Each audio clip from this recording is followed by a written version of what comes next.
لا حول ولا قوة إلا بالله العلي العظيم.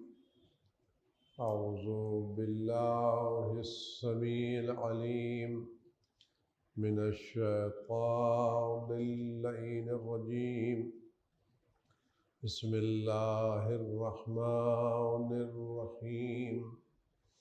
الحمد لله الواحد الأحد الفرد الصمد الذي لم يلد ولم يولد ولم يكن له كفوا أحد، والصلاة والسلام والتحية والإكرام على البشير النذير السراج المنير الطهر الطاهر الدر الفاخر العلم الظاهر المنصور المؤيد الرسول المسدد سيدنا ونبينا بالقاسم محمد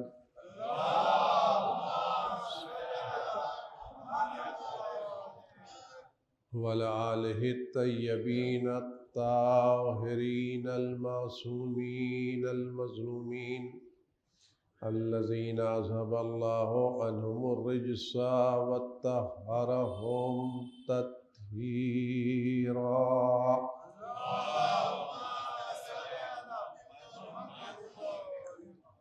سيما على بقية الله في العالمين وخاتم أئمة المعصومين الكهف الحسين وغياث المستر المستكين ملجأ الهاربين وعصمة المعتصمين أرواحنا وأرواح العالمين لتراه بمقدمه فداه عجل الله تعالى فرجه الشريف واللعنة الدائمة الباقية على أعدائهم وقتلتهم وغاص بحقوقهم أجمعين. أما بعد فقد قال الله الحكيم في كتابه الكريم: أعوذ بالله السميع العليم من الشيطان الرجيم. بسم الله الرحمن الرحيم. لا يحب الله الجهر بالسوء إلا من ظلم. صلوات جبار محمد.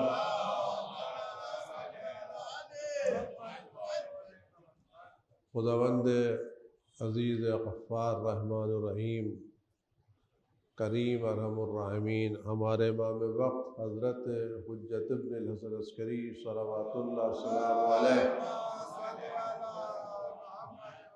کہ ظہور پر نور میں تعجیل فرمائے، ہر آفت و بلا سے ان کی حفاظت پر، ہر رنج و غم و علم کو ان کے وجود مقدس سے دور فرمائے، اور ان کے صدقے میں اس بلا کو سارے دنیا سے خاص کر ان کے چاہنے والوں سے، اہل بیت داروں سے دور فرمائے، اور جو لوگ اگر بیمار ہیں ان کو شفاء کامل عاجل عنایت فرمائے، اور ان کے اجداد اور ان کی جد ماجدہ کے واسطے سے دست و دعا ہے کہ ان چند لمحات میں جو ذکر سید صدیقہ طہرہ سلام علیہ کی سعادت نصیب ہوئی ہے، کچھ ایسی باتیں زبان پر جاری ہو سکیں جو خدا اور رسول کی خوشنودی کا سبب ہو، امام کی خوشنودی کا سبب ہو، اور ان چند لمحات میں خدا بندہ ہمیں نفس امارہ اور شیطان اور باقی چیزوں سے محفوظ رکھے۔ ان تمام چیزوں کے لیے اپنے امام کی سلامتی کی دعا کرتے ہیں اور انہی سے بہترین توفیقات کی درخواست کرتے ہیں۔ اعوذ باللہ من الشیطان الرجیم، بسم اللہ الرحمن الرحیم۔ اللہم کن لولیک الحجۃ ابن الحسن صلواتک علیہ وعلی آبائہ فی هذه الساعة وفی کل ساعة ولیا وحافظا وقائدا وناصرا ودلیلا وعینا حتی تسکنہ ارضک طوعا وَتُمَتِّعُوا فِيهَا طَوِيلًا۔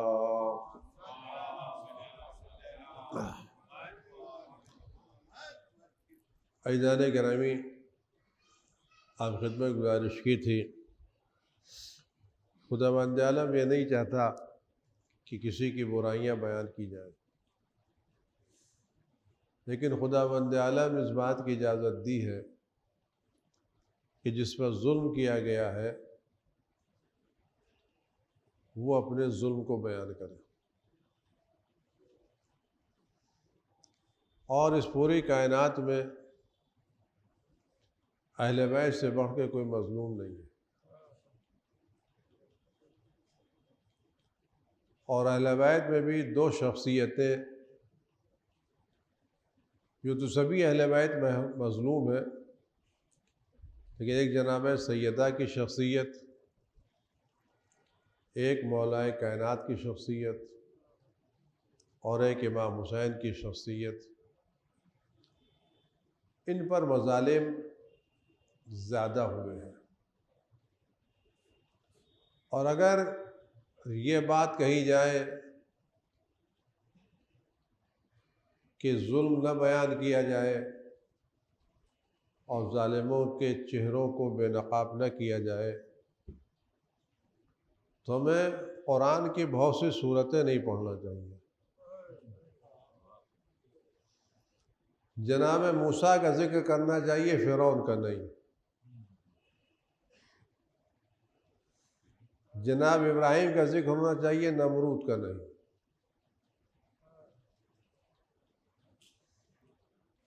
جناب ہارون کا ذکر ہونا چاہیے، قارون کا نہیں۔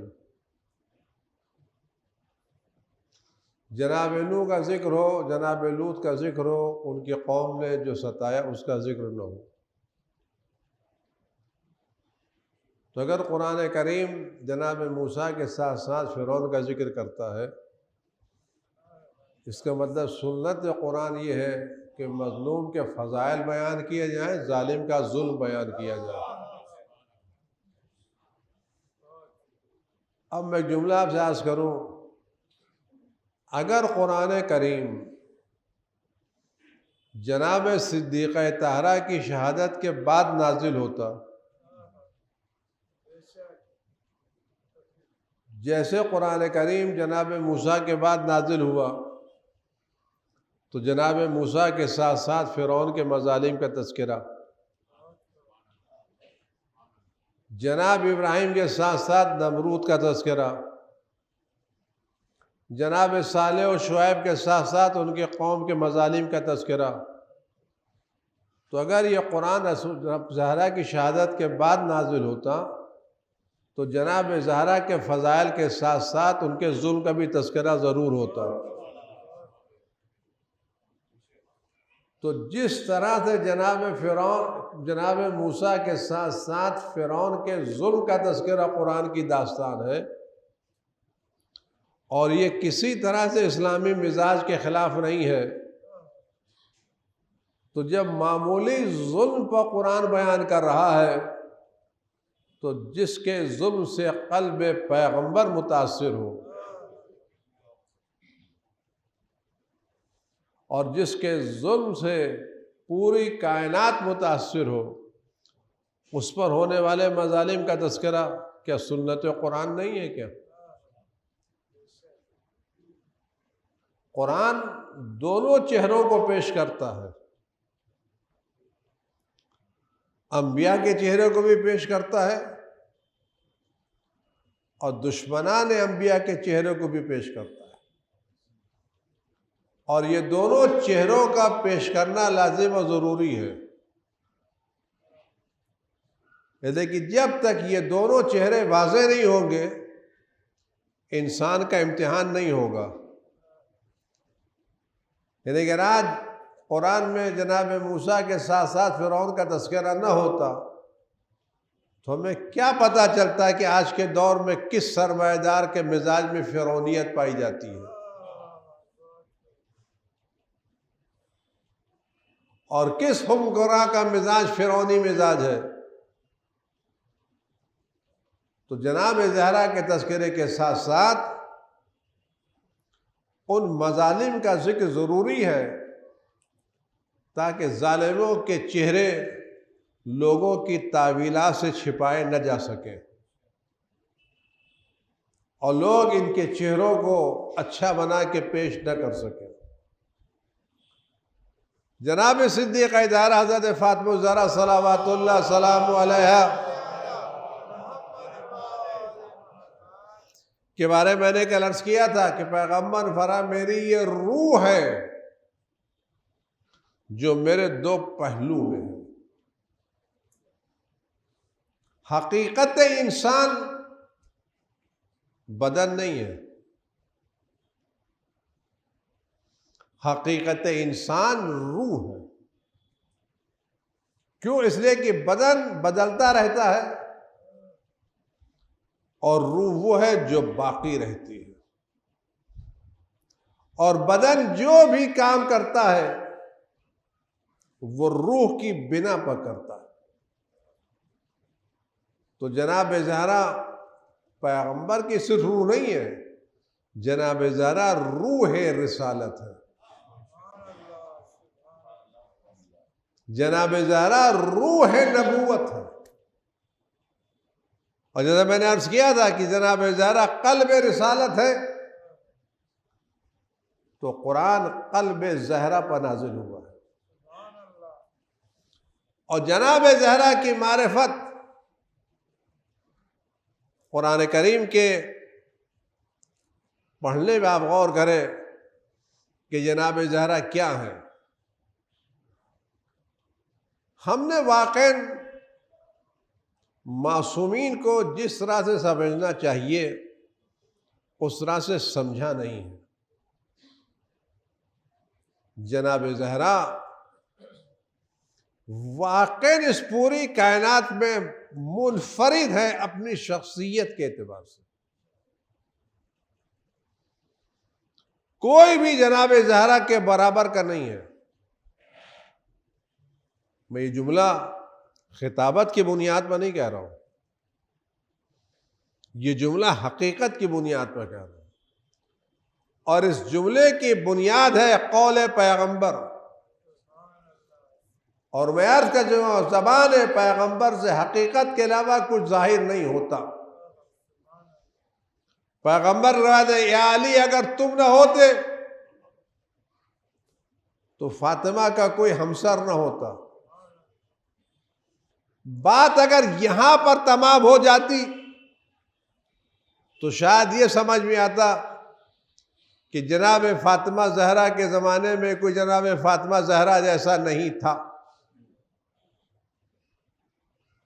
پہلے رہے ہوں گے، بعد میں آئے ہوں گے، لیکن پیغمبر کا یہ جملہ کہ یا علی اگر تم نہ ہوتے تو فاطمہ کا کوئی کفو نہ ہوتا، نہ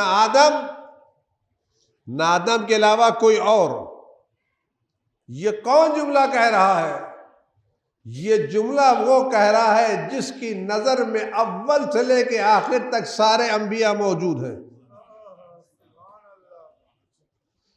یہ تمام انبیاء سے بھی واقف ہے اور انبیاء کے درجات سے بھی واقف ہے، ان کے ایمان سے، ان کے عمل سے، ان کے تقوی سے، ان کی پرہیزگاری سے۔ انبیاء میں کون کون؟ ایسے انبیاء گزرے جن کی عمریں کئی سو برس کی تھی۔ جناب نوح 2,500 سال زندہ رہے۔ آدمی کو جتنی عمر زیادہ ملے گی اتنا نماز پڑھنے کا موقع زیادہ ملے گا، عبادت کا موقع زیادہ ملے گا، تلاوت کا زیادہ موقع ملے گا، استغفار کا زیادہ موقع ملے گا، اور جتنا عبادت بڑھے گی اتنا درجہ بھی تو بڑھے گا۔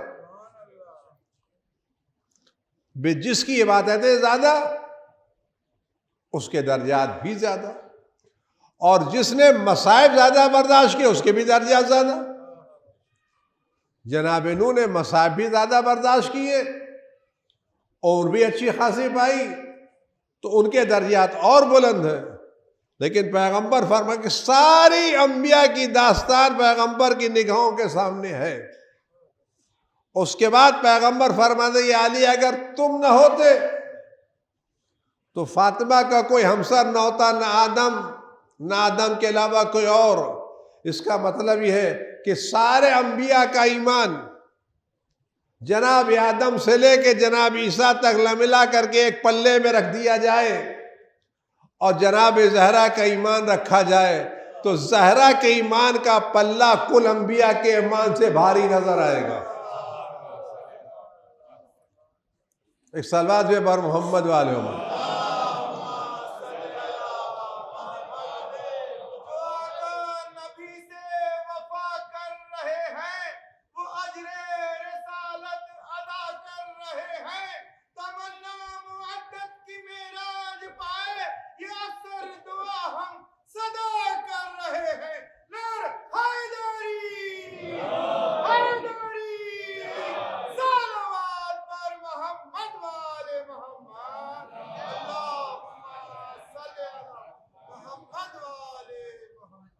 اب جناب زہرا کا شوہر کون ہو سکتا ہے؟ انبیاء، سارے انبیاء کا ایمان پیغمبر کو چھوڑ کے ایک درجے میں رکھ دیا جائے اور جناب زہرا کا ایمان رکھا جائے تو جناب زہرا کے ایمان کا پلہ بھاری ہوگا۔ اس زہرا کا شوہر وہی ہو سکتا ہے جس کی ایک ضربت ثقلین کی عبادت پر بھاری ہو۔ اب آپ غور کریں، ان دونوں کے ایمان کا پلہ، کسی کی ایک روٹی جنت کی نعمتوں پر بھاری ہے تو کسی کی ایک ضربت ساری عبادتوں پر بھاری ہے۔ زہرا کوئی معمولی شخصیت تھوڑی ہے۔ اور آپ دیکھیں اگر جناب زہرا کا ایمان سب سے افضل نہ ہوتا تو ایک جملہ آپ سے عرض کر رہا ہوں، آپ غور کریں، اور یہ خطابت نہیں، حقیقت ہے جو بیان کر رہا ہوں۔ مزاج دنیا صورت پر چلتا ہے، سیرت پر نہیں چلتا۔ یہاں صورت دیکھی جاتی ہے، شخصیت دیکھی جاتی ہے، سیرت و کردار نہیں دیکھا جاتا۔ جو دیکھنے میں اچھا ہے وہی اچھا ہے، جو لمبا چوڑا ہے وہی اچھا ہے، جس کے پاس دولت ہے وہی اچھی ہے، جس پہ کرسی ہے وہی اچھا ہے، جس کے پاس سلطنت ہے وہی اچھا ہے۔ تو دنیا میں تو سارے فیصلے صورتوں پر ہوتے ہیں، اور یہی فیصلے ہمارے کیا شادیوں میں بھی ہوتے ہیں۔ ہم بہو کی صورت تلاش کرتے، سیرت نہیں دیکھتے، اور جب سے ہم نے صورتیں دیکھنا شروع کر دی وہیں سے جھگڑے شروع ہو گئے، کیونکہ صورتیں آئینے کی زینت تو ہو سکتی ہے، سکون دل کی زینت نہیں ہوتی ہے۔ دل کا سکون صورت سے نہیں ملتا، سیرت سے ملتا ہے۔ اور یہ بھی آپ یاد رکھیں، بچوں میں صورتیں کم منتقل ہوتی ہیں، عادتیں زیادہ منتقل ہوتی ہیں۔ آج ہمارے کیا سارا مسئلہ صورت کا ہے، جس کی صورت اچھی، جس کی شکل اچھی وہ بڑا محترم ہے، اور جس کی شکل و صورت اچھی نہیں وہ بالکل ایسے ہی ہے۔ میدان قیامت میں مسئلہ نہیں ہوگا، میدان قیامت میں سیرت دیکھی جائے گی، صورت نہیں جائے گی۔ یہاں آدمی کا کوئی رنگ ہو، قیامت کو اس رنگ سے کوئی مطلب نہیں ہے۔ ہو سکتا ہے یہاں کا حسین ترین آدمی قیامت میں بدشکل آدمی کی طرح مشہور ہو، اور یہاں کا سیاہ فام قیامت میں نورانی چہرہ لے کے آئے۔ اگر آپ کو یقین نہ آئے تو دیکھ لیجئے کربلا کے میدان میں یزید کی فوج میں کیسے کیسے چہرے تھے، اور حسین کی فوج میں ایک جوان کا چہرہ تھا، کتنا نورانی تھا۔ تو قیامت کی نورانیت چہرے سے متعلق نہیں ہے، قیامت کی نورانیت نصرت امام وقت سے متعلق ہے. تو قیامت میں حکومت کس کی ہوگی؟ سیرت کی ہوگی، صورت کی نہیں ہوگی. جس کی سیرت زیادہ، قیامت اس کا درجہ بھی زیادہ. اب آپ روایتیں پڑھیں اور وہاں سفارش نہیں ہے، بائی پاس نہیں ہے، وہاں اسی کو سبقت ملے گی جس کا ایمان سب سے زیادہ ہوگا. جنت میں سب سے پہلے وہی جائے گا جس کا ایمان سب سے زیادہ ہوگا. پیغمبر اکرم صلی اللہ علیہ وسلم کی روایت ہے،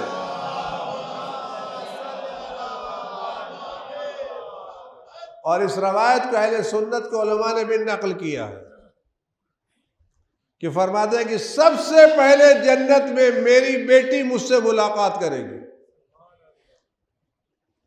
جنت میں سب سے پہلے کون جائے گا؟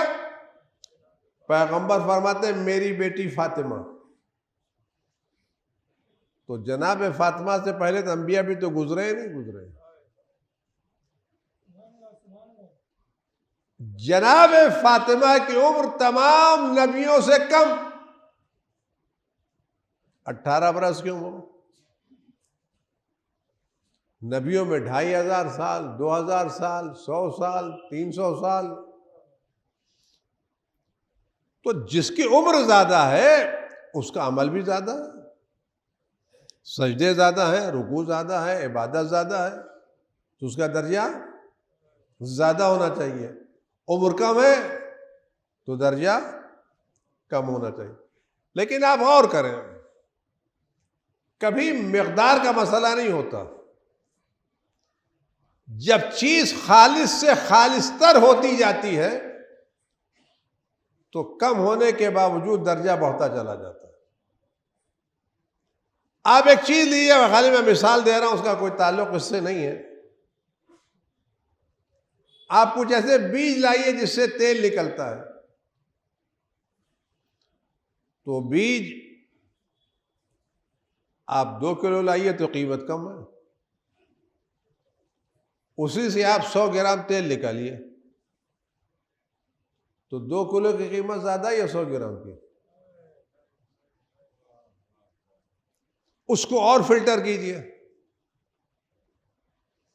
کم ہوتا جائے گا لیکن قیمت بڑھتی جائے گی.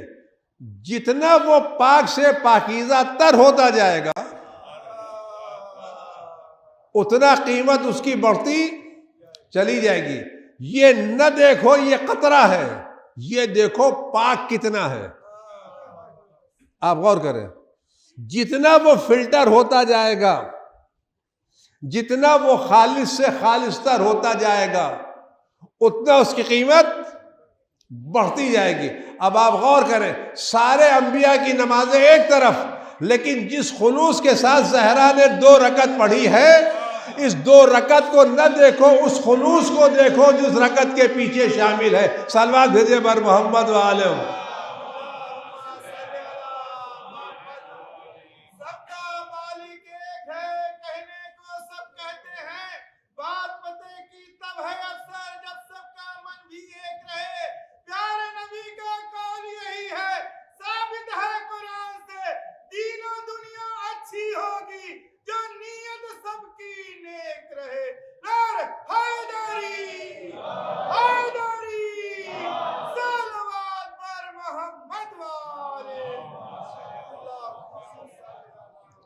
تو جتنا عمل خالص ہوگا اتنا عمل کا وزن کثرت سجدہ سے نہیں بڑھتا. عمل کا وزن کثرت تعداد سے نہیں بڑھتا. عمل کا وزن بڑھتا ہے خلوص نیت سے، اور نیت کا خلوص بڑھتا ہے معرفت سے. جتنی معرفت زیادہ ہوگی اتنا ہی عمل میں خلوص زیادہ ہوگا. اور جتنی معرفت کم ہوگی. آج ہمارے کے یہاں جو بہت زیادہ عمل میں خلوص نہیں ہے، اس کی وجہ ہے کہ ہماری معرفت خدا کے بارے میں کم ہے. میں چھوٹا سا جملہ عرض کروں، بات آپ سے کروں. جب سے یہ موبائل نکلا ہے تو شروع میں جب یہ موبائل چلا تھا تو اس کا کام تھا باتیں کرنا. اب موبائل کا کام ہے تصویر کھینچنا. جتنے بھی نئے موبائل کے ماڈل آتے ہیں، اگر آپ اس کو ایڈورٹائزمنٹ دیکھیے تو اس میں اس کے کیمرے کا ایڈورٹائزمنٹ ہوتا ہے، اس کی آواز کا نہیں ہوتا. جتنے بھی آج کل نئے موبائل آ رہے ہیں تو یہ نہیں تھا بھائی اس کی آواز اچھی ہے، اس کی ریسیونگ اچھی ہے، یہ بات کو پہنچائے نہیں. جتنے بھی آپ موبائل دیکھیں سب میں کیمرے نظر آتے ہیں. یعنی اب موبائل لے کیا جاتا ہے اچھے کیمرے کے لیے. اور اس سے کام کیا ہوتا ہے؟ اس کیمرے کا کام یہ ہوتا ہے کہ پہلے فوٹوگرافر بنانا پڑتا تھا. اب اگر ہمیں کسی غریب کو پیسہ دینا ہوتا تھا تو ہر جگہ تو فوٹوگرافر ملتا نہیں تھا، زیادہ پیسہ دے دیا جاتا تھا. اب چونکہ فوٹوگرافر ہماری جیب میں ہے اور اس میں بھی سیلفی ہوتی ہے جس کو میں نفسا نفسی کہتا ہوں. اگر کوئی بھی نہیں ملا تو خود ہی تصویر کھینچ لی. اور یہ جملہ اگر جہاں تک پہنچ جائے، میں یہ نہیں کہتا کہ آپ غریبوں کو پیسے نہ دیجیے، بانٹیے، کس کے بانٹیے، زیادہ بانٹیے، شوق سے بانٹیے. لیکن ایک بات بتائیں، ہم کسی غریب کو 100 روپے دیں، 1000 روپے دیں، 2000 روپے دیں، 5000 روپے دیں، اور اس کو کوئی چیز دیتے وقت تصویر کھینچیں اس کی، تو آپ یہ بتائیں اس مومن کی آبرو زیادہ قیمتی ہے یا یہ دینے جانے والی چیز زیادہ قیمتی ہے؟ کبھی کبھی آپ محسوس کیے تصویریں جو واٹس ایپ پر آتی ہیں کہ جو آدمی آپ سے راشن لے رہا ہے، غلہ لے رہا ہے، چیزیں لے رہا ہے، تصویر کھنچا رہا ہے، اس تصویر کھینچتے وقت اس کے چہرے کی حالت ہوتی ہے، آپ سچ بتائیں کیا وہ کیفیت 5000 روپے سے کم کی ہے؟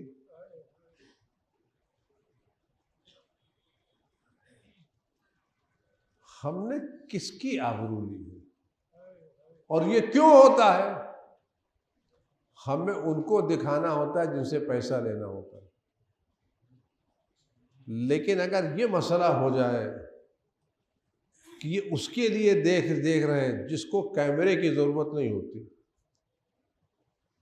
بات میں عرض کروں آپ خدمت میں، یہ بات ذہن میں رکھیے گا،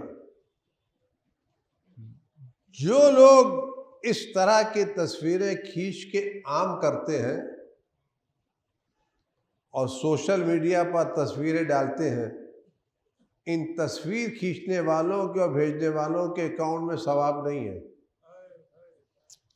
اور جس خدا کو ثواب دینا اس کو تصویر کی ضرورت نہیں ہے. جو تصویریں کھینچ رہے ہیں ان کے پاس ثواب کا اکاؤنٹ نہیں ہے، اور جس کو ثواب دینا ہے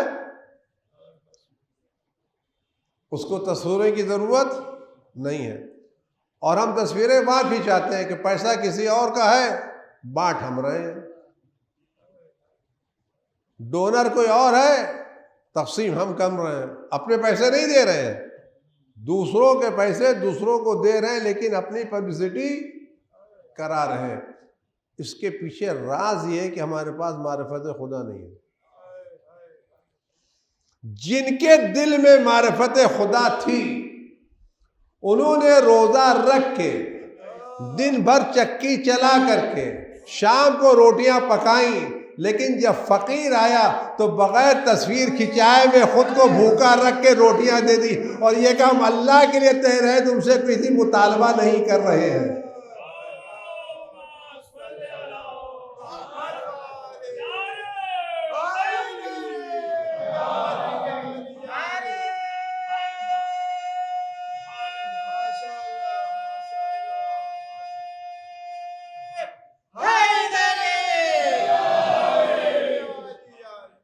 انما نطعمکم لوجہ اللہ، یعنی صرف اور صرف ہم تمہیں اللہ کے لیے کھلا رہے ہیں۔ لا نرید منکم جزاء ولا شکورا۔ نریدو یعنی ارادہ، ارادہ یعنی نیت، یعنی ہم زبان سے تو کسی شکریہ کا مطالبہ تو درکنار ہے، ہم اپنے ذہن میں بھی تم سے کسی شکریہ کی توقع نہیں رکھتے۔ انما نطعمکم لوجہ اللہ۔ اور ہوتا کیا ہے؟ اگر یہ معرفت بڑھ جائے تو عمل میں خلوص خود بخود بڑھ جائے گا۔ آپ ایک کہاں سامان لے کے جا رہے ہیں، ایک آدمی یہ سامان 10 روپے میں خرید رہا ہے، لیکن اگر آپ نے کہا میں وہاں تک پہنچ جائیں تو یہ سامان 100 روپے میں بکے گا، تو اگر آپ کو 100 روپے کا علم ہے تو آپ کس کے ہاتھ بیچیں گے؟ 10 روپے والے کے ہاتھ بیچیں گے یا 100 روپے والے کے ہاتھ؟ اور آگے بڑھ جائیں، اب وہاں تک پہنچ جائیں گے تو اس کے 1000 روپے مل جائیں گے، تو جس کو 1000 کا یقین ہے کہ 10 روپے میں بیچے گا، اور آگے بڑھ جائیں کہ وہاں آپ کو 1,00,000 روپے ملیں گے تو بیچے گا نہیں بیچے گا؟ عزیزو، اگر ہم کو یہ پتا چل جائے کہ وہ عمل جو ہم اللہ کے لیے کریں گے اس کی قیمت اتنی ہوگی کہ پوری دنیا میں اس کا مقابلہ نہیں کر سکتی، تو جو خدا پر یقین رکھے گا اور خدا سے اجر کا مطالبہ کرے گا، وہ کوشش کرے گا ایسا چھپا کے صدقہ دیا جائے کسی کو پتہ بھی نہ چلے۔ وہ رات کی تاریکی میں غریبوں کے دروازے پر روٹی رکھ کے آئے گا، اور اس کے شہادت کے بعد چلا پتہ چلے گا یہ روٹی دینے والے سید سجاد ہوا کرتے تھے۔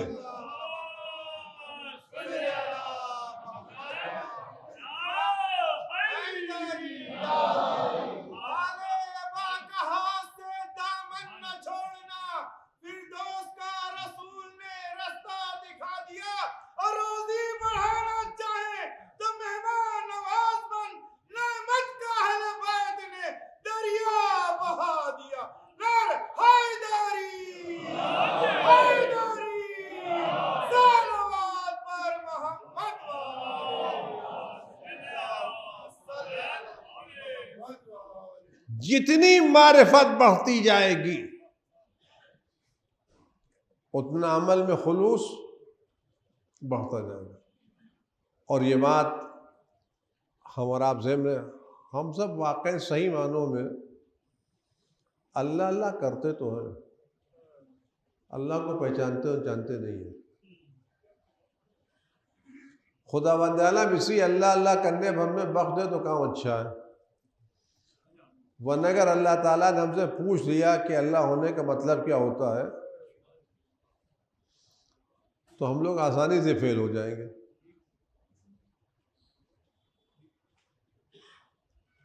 آپ یقین جانیں، اگر ہمیں یہ پتہ چل جائے کہ ہم نے بڑی محنت سے، بڑی مشقت سے پیسے کمائے،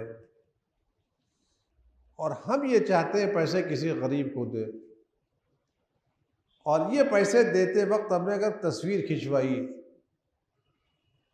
اور ہمارے پیسے برباد ہو گئے تو کیا ہم 10 روپے برباد کرنے کے تیار ہیں؟ نہیں ہے نا. تو جس کو یہ احساس ہے ریاکاری عمل کو برباد کر دیتی ہے، وہ کوشش کرے گا جتنا عمل چھپ جائے اتنا اچھا ہے.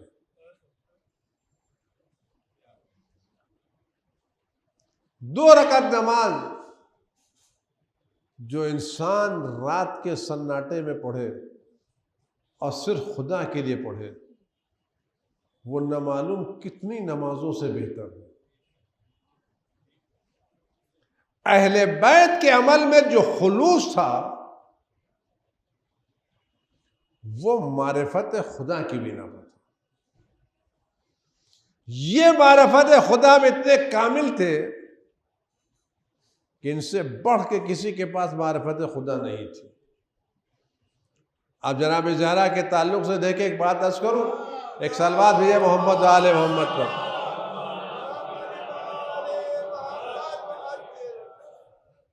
جناب زہرا سلام اللہ علیہ واقعاً آغوش پیغمبر کی پروردہ تھی،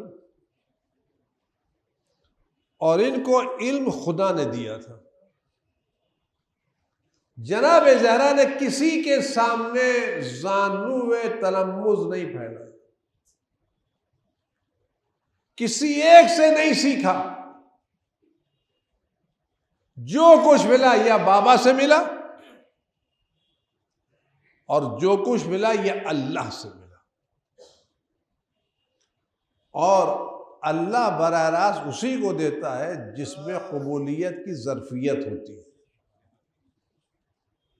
خدا اپنا پاکیزہ علم گناہگاروں کو نہیں عطا کرتا.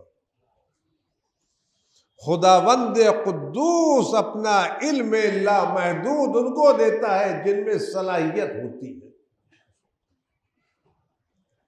جناب زہرا معرفت کی کس منزل پر تھی؟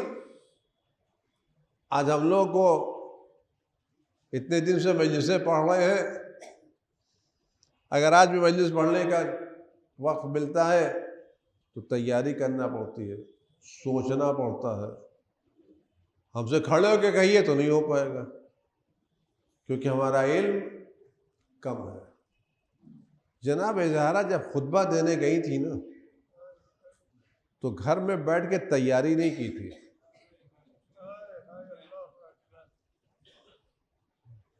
کسی کی تقریریں نہیں سنی تھی. کھڑی ہوئی اور وہ جو بالبدی تقریر کی، میں جملہ ابصر کرتا ہوں، پیغمبر فرمایا تھا کہ میں شہر علم ہوں اور علی اس کا دروازہ ہے. اگر علی کے خطبے علم پیغمبر کی دلیل ہے تو شہزادی کا ایک خطبہ علم پیغمبر کی دلیل ہے.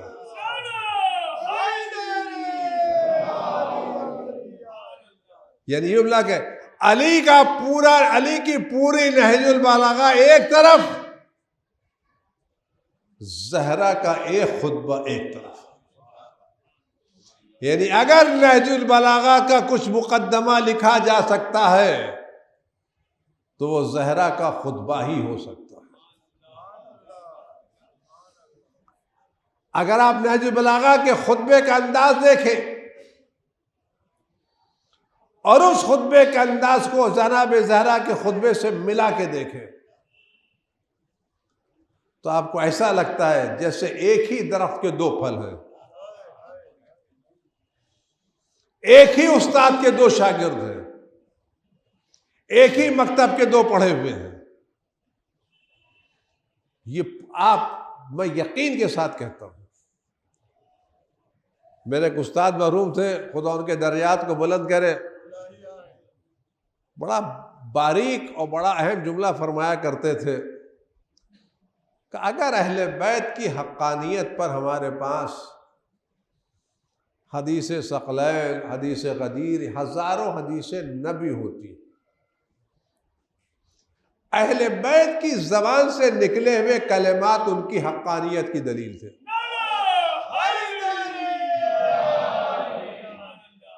آپ دنیا کے بڑے بڑے لوگوں کو جمع کر ڈالیے، اور جو لوگ اہل بیت کے مقابلے پہ سب کو لے آئیے، آپ کسی ایک سے ایک صفحے کا ایک ایسا خطبہ لکھا دیجیے جو زہرا علی کے خطبے کی طرح ہو، کسی ایک کی زبان سے جملے دکھا دیجیے۔ اگر ملیں گے بھی تو اہل بیت کے گھر سے لیے ہوئے ملیں گے، اپنے نہیں ملیں گے۔ یہ کھڑے ہو کے تقریر کرنا اور اتنی زبردست، اور شروع کہاں سے کیا ہے؟ حمد الہی سے۔ اور یہ بڑی کمال کی بات ہے، حالات اچھے ہوں، چیزیں درست ہوں، صحت مند ہو، سب چیز اچھی ہو تو حمد اچھی لگتی ہے۔ لیکن جہاں پریشانیاں ہوں، مصیبتیں ہوں، مصائب ہوں، مظالم ہوں، اور اس کے بعد بھی حمد خدا زبان پر جاری ہو، اور یہ حمد حقیقی حمد ہو، دکھاوے کی حمد نہ ہو، یہ وہی کر سکتا ہے جو معرفت کے کمال کی منزل پر پہنچے۔ جناب زہرا سلام اللہ جب خطبہ دینا شروع کیا ہے تو پہلے اپنے مصائب نہیں بیان کیے، فرماتے الحمدللہ علی ما انعم، حمد ہے اس خدا کی ان نعمتوں پر جو اس نے مجھے دی ہے۔ کون سی نعمت؟ سب سے بڑی نعمت اللہ نے مجھے کیا دی؟ اپنی معرفت عطا کی ہے۔ دوسری نعمت اللہ نے یہ دی کہ مجھے میرے باپ کی نبوت کی معرفت عطا کی، اور تیسری نعمت اللہ نے مجھے یہ دی کہ مجھے میری شوہر کی امامت پر باقی رہنے کی توفیق عطا کی۔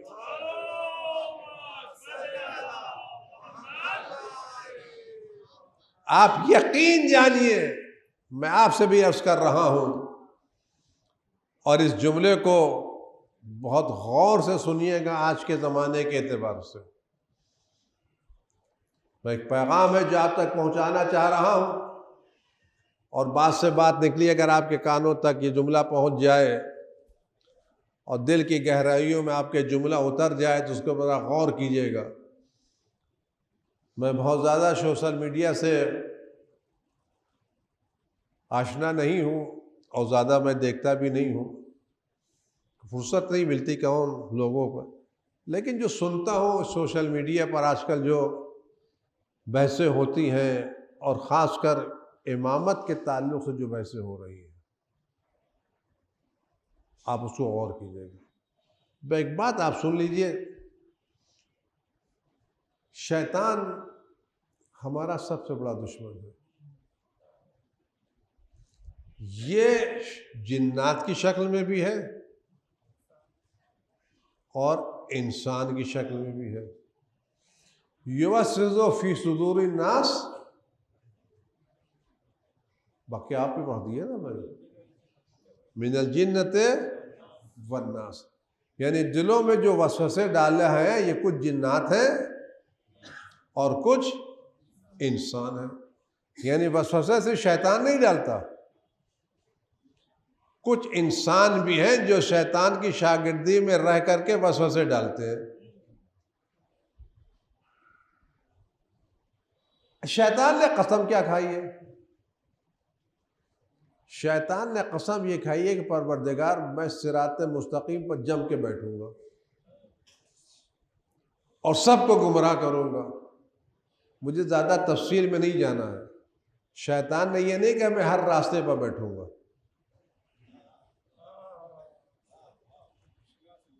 شیطان نے یہ نہیں کہا کہ میں ہر آدمی کو گمراہ کروں جو مسجد میں آ رہا ہے۔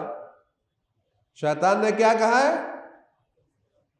میں صراط مستقیم پر جم کر کے بیٹھوں گا۔ اب یہ صراط مستقیم پر جو جم کے بیٹھے گا، صراط مستقیم پر ہے کون؟ اس میں ایک بات سن لیے، باقی بات میں عرض کروں کہ زیادہ میں تفصیل میں نہیں جانا ہے، اور یہ بات آپ نے بار بار سنی بھی ہوگی۔ صرف ایک جملے میں بات تمام کو صراط مستقیم ہے۔ اگر کوئی آدمی آپ سے کہے کہ میرا بچہ امتحان دینے جا رہا ہے اور آپ دعا کہیے کہ بچہ کامیاب ہو جائے، تو جب وہ کہتا ہے بچہ میرا کامیاب ہو جائے تو آپ کیا کہتے ہیں؟ بولیے نا، آمین۔ اور جب بچہ کامیاب ہو جاتا ہے تو کیا کہتے ہیں؟ الحمدللہ رب العالمین۔ تو جہاں دعا کے بعد آمین کہی جاتی ہے، اس کا مطلب ہے کہ بچہ کامیاب نہیں ہوا، اور جہاں الحمدللہ رب العالمین کہا جاتا ہے وہاں کامیاب ہو گیا۔ تو جہاں اہدنا الصراط المستقیم کے بعد آمین کہی جا رہی ہے، اس کا مطلب صراط مستقیم ملی نہیں ہے۔ جہاں الحمدللہ رب العالمین کہا جا رہا ہے،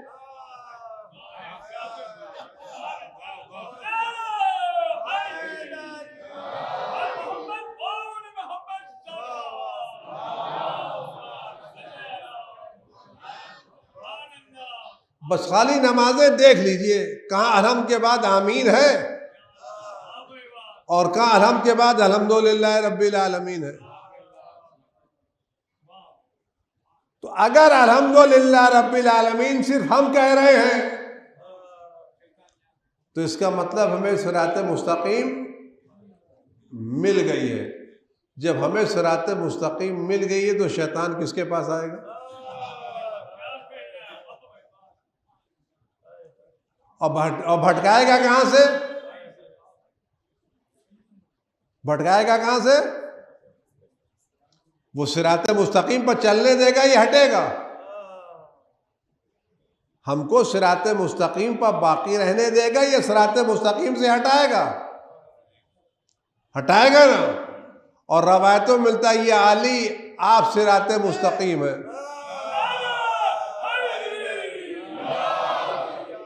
تو جب ولایت علیہ صراط مستقیم ہے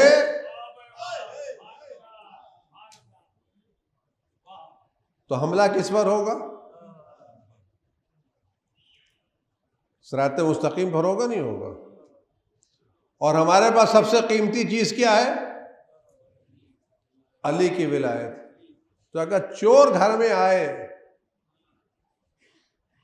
تو وہ کنکر پتھر لے کے جائے گا یا ہیرا لے کے جائے گا؟ کیا لے کے جائے گا؟ ہیرا لے کے جائے گا۔ تو جب ہمارے دل میں علی کی ولایت ہیرے سے زیادہ قیمتی ہے تو آج یہ لوگ شکوک کس میں ایجاد کریں گے؟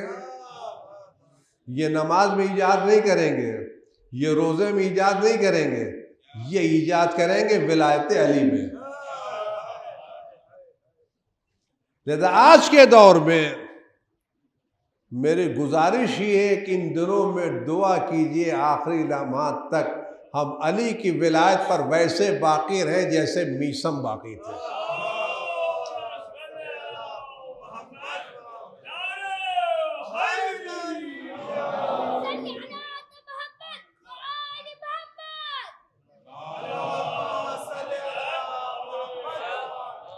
ہم جب تک طہارت نہ ہوگی، ایسر خدا کی عبادت نہ ہوگی، انجام محشر سے بچ کر کے رہنا، بے عشق ولایت شفاعت نہ ہوگی۔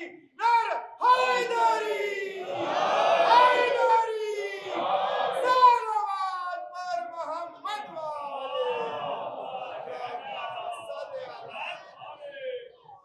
اس ولایت کو سنبھال کے رکھیے گا۔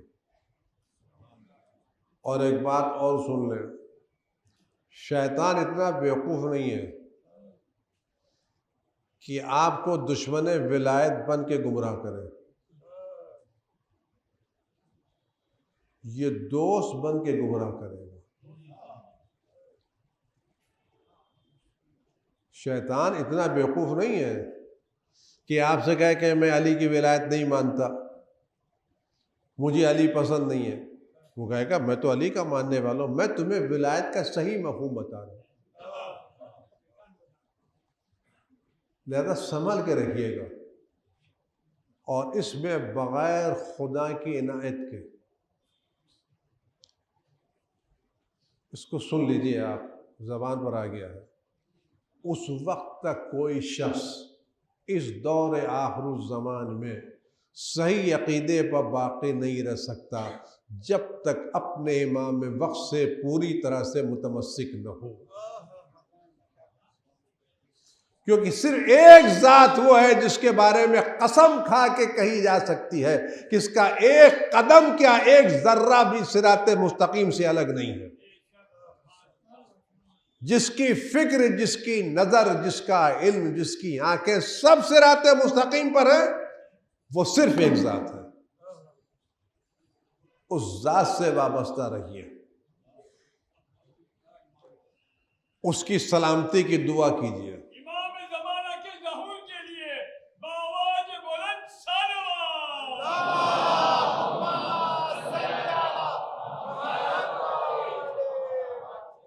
واقع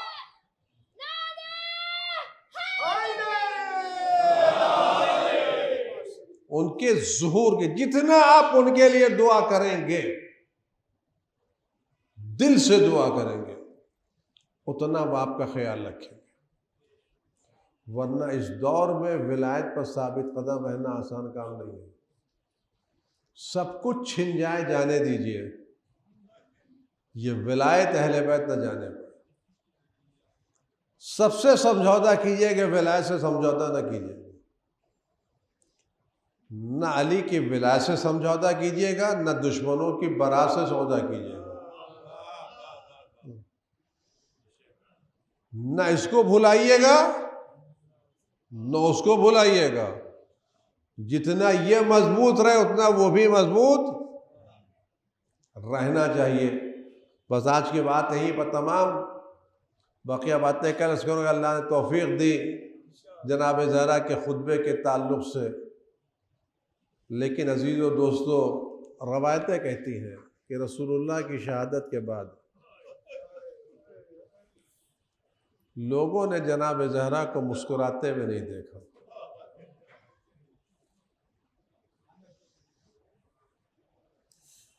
اور بعض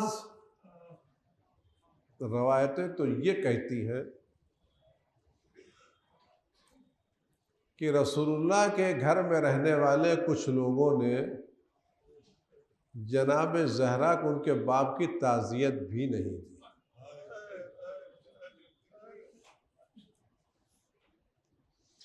کسی نے یہ بھی نہیں کہا کہ زہرا تمہارے باپ کا سایہ اٹھ گیا، بڑا افسوس ہے۔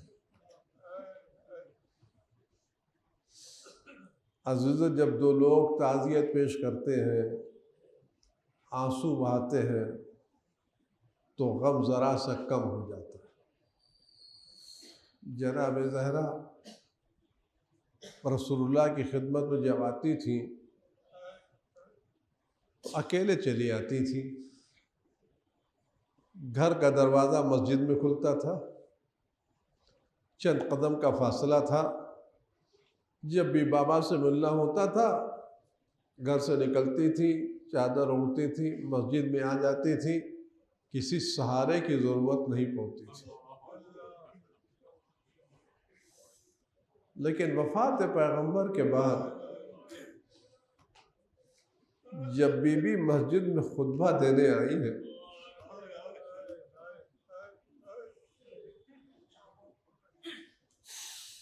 تو جملہ یہ ملتا ہے کہ زہرا کی چادر زمین پر خط دے رہی تھی۔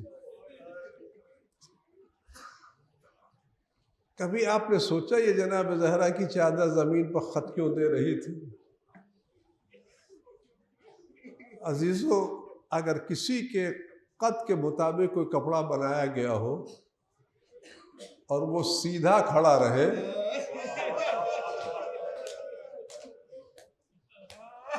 تو لباس زمین تک نہیں پہنچتا، لباس زمین تک اسی وقت پہنچتا ہے جب کمر جھک جائے۔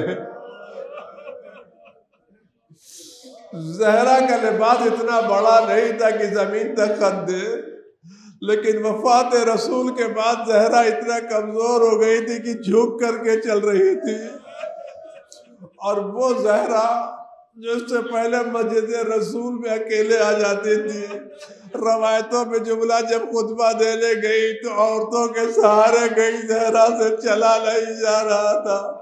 یہ چند دنوں کی بات ہے کہ زہرا گھر سے نکلی اور مسجد تک ان سے چلا نہیں جا رہا تھا۔ کنیزوں کے لو عورتوں کے سہارے آئیں، اور آنے کے بعد جب آئیں تو ایک پردہ ڈال دیا گیا، اور آنے کے بعد جملہ ملتا ہے زہرا نے ایک آہ کی آواز دی، بابا، ایک ایسی دردناک آواز سے کہ پورا مجمع رونے لگا۔ اور زہرا نے بابا کے قبر خطاب ہو کے کہا جی تو بس میں پڑھ چکا، آپ کی آنکھوں میں آنسو آ گئے ہیں، میں دعا کرنا چاہتا ہوں، دعا کریں ان اشک بھری آنکھوں کے ساتھ کہ ان زہرا کے عذاب میں ایک مجلس ہمیں ایسی مل جائے کہ بالائے ممبر زہرا کا لال موجود ہو، زیر ممبر ہم موجود ہو، امام وقت مسائب پڑھ رہے ہو اور ہم زہرا کے مسائب پر گریہ کر رہے ہو۔ عزادارو عظمت جملہ سنو، بس بات تمام۔ میں کہوں گا بی بی یہ مدینہ ہے، آپ کے سر پر بھی چادر تھی، سامنے بھی چادر پڑی ہوئی تھی، کنیزیں آپ کو جھرمٹ ملی تھی، لیکن جب آپ کی بیٹی خطبہ دینے آئی تھی تو سامنے بھائی کا سر رکھا ہوا تھا، ہاتھ میں رسن بندھی ہوئی تھی، سر کھلا ہوا تھا۔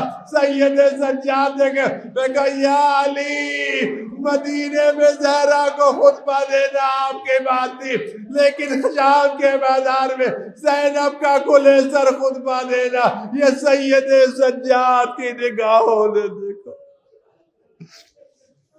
الہی بحق الزہراء و ابیہا و بعلہا و بنیہا وسر المستعد فی ان تصلی علی فاطمہ و ابیہا و بعلہا و بنیہا وسر المستعد فیہا بعدد ما احاط بعلمک۔ پروردگار امام اس کے ظہور میں تعجیل فرما، رحمت و بالا ہمارے امام کی حفاظت فرما، ہر طرح کے رنج و غم و الم کو ان کے وجود مقدس سے دور فرما۔